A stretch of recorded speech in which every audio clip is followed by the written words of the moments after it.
রব্বুল আলামিন বাংলার জমিনের কিছু তরুণ আবাবিলের দ্বারা স্বৈর শাসনের পতন হয়েছে।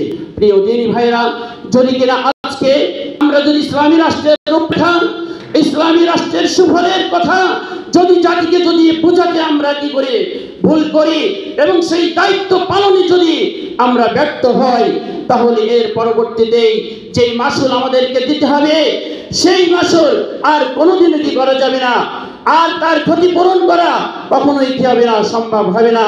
প্রিয় দিনী ভাইরা, আবু সাইদ, মুগ্ধা এরা যে কি করেছে, রক্ত দিয়েছে, সেই রক্তের বিনিময়ে অর্জিত হয়েছে এক বাংলারকে নতুন বাংলা আমরা পেয়েছি।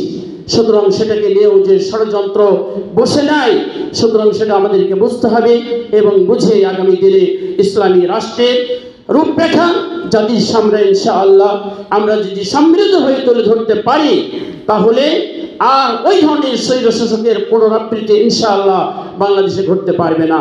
তাই আমি আজকে এই উলামা সম্মেলন থেকে, বাংলাদেশ খেলাফত মজলিসের পক্ষ থেকে এই উলামা সম্মেলনকে সর্বোচ্চভাবে তাদের এই কাজকে শুভেচ্ছা জানিয়ে, বাংলাদেশ খেলাফত মজলিসের পক্ষ থেকে সকলকে শুভেচ্ছা জানিয়ে আমার সংক্ষিপ্ত আলোচনা শেষ করছি।